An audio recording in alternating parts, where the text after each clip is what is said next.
What is going on, guys? Thanks for clicking on the channel and tuning in once again. Today we're gonna be working on the Q50. I already have it jacked up and everything. I already started working on it yesterday, just a little bit of work. I forgot to pick up the camera and record it, but I'll just go ahead and tell you what happened.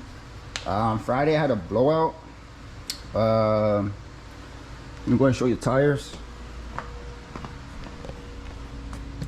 So yeah, as you can see, I'm gonna need an alignment because yeah, my camber wear is off, jacked up.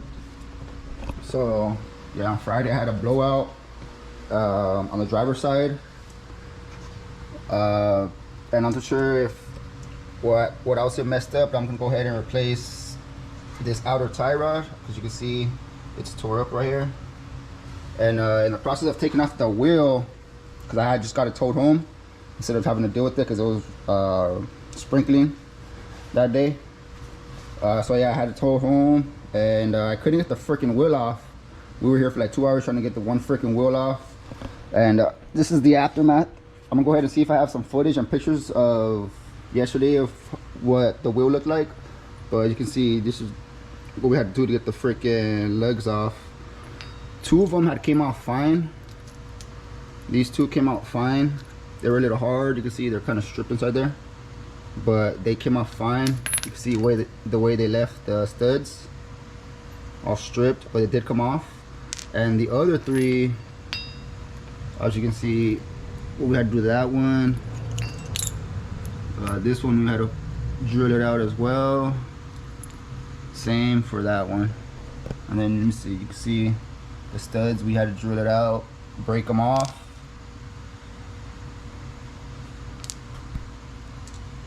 And yeah, so I already went ahead and started working on this. I'm gonna go ahead and replace the hub assembly as well as the outer tie rod. So I'm waiting for the parts right now, so go pick them up. And yeah, so I'm gonna go ahead and just walk through what I've already done. I've still got these two 14mm bolts that are holding the caliper in. And then I went ahead and took off these, I believe they're size, I don't know if you see it too well, size 22. It's only two bolts that go right here, one right there and one right there, just as you would at a normal brake job. So I took them off, and then right now I'm gonna go ahead, and I'm not too sure if you can see, but I'm gonna go ahead and take it off right here.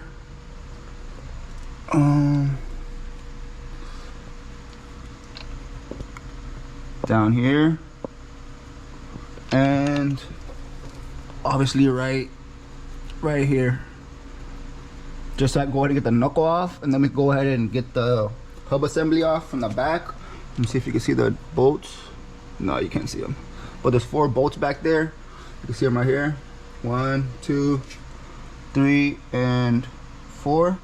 You gotta take them off from the back, but to do that you gotta take off the whole knuckle for the driver's side. And then I'm gonna go ahead, after I'm done taking that off, I'm gonna go ahead and crank this loose right here and just twist it off. But you guys try to remember the amount of twist, the amount of rotations you do to turn things off, because even though you're gonna need an alignment, that way you can at least twist it. Say if it takes 10 twists to take off, you could give it 10 twists to put it back on, and that way it's more or less similar to how it was when you took it off. So I'm gonna go ahead and take that off, and I'll pick back up after I get it off.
all in already.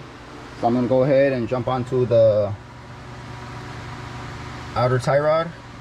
You can see there's a little separation between the little nut and the end of the tie rod. So I'm gonna go ahead and crack this nut loose.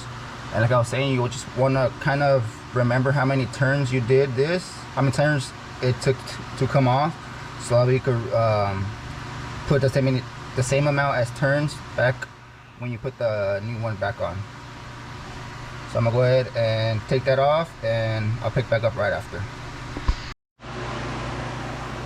Alright, so I got the knuckle off, driver's side knuckle off. I think the one thing I didn't get in the time lapse was me taking off this bolt back here, but once I loosened it, once I got off the nut from their side, all I did was loosen it and knock it out. And then I didn't get this for here. It was a size 12. It was size 12, and it was just a bracket for the ABS sensor. And then on this side right here was 10, size 10, and this is where the ABS sensor was. So that's something I didn't get on time lapse, but I'm gonna go ahead and knock these, loosen these, and so I get this out already. I'll pick back up after. Alright, so I went ahead and just put the camera down so I could go ahead and knock it all out. I have it all complete and everything put back together. You can see I already have the new hub assembly here put on, as well as the new outer tie rod put on. So, and about the brakes and all this, I had to take all this off and all this. I put it back on already. As for the wheels, let me go ahead and show you guys what they look like.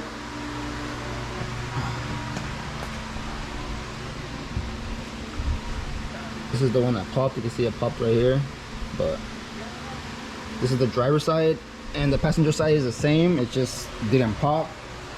But yeah, it's basically the same, all wires showing. So I'm gonna go ahead and tomorrow I'm gonna go ahead and switch tires out, since it is a holiday tomorrow, being Labor Day. I'll have to wait till possibly Tuesday, if not just the next weekend coming up. So yeah, for now the Q50 is gonna have like 2 different sets of wheels. But I mean, now she's back in the road. I already double checked. I already did a bolt check on all the bolts to make sure they're nice and tight. I just gotta go ahead and put the wheels on, lower it, and take it out of the garage, which I'll do that tomorrow. But yeah, for now it's done. I'll pick back up tomorrow when I get the wheels on and the Q50 back on the floor.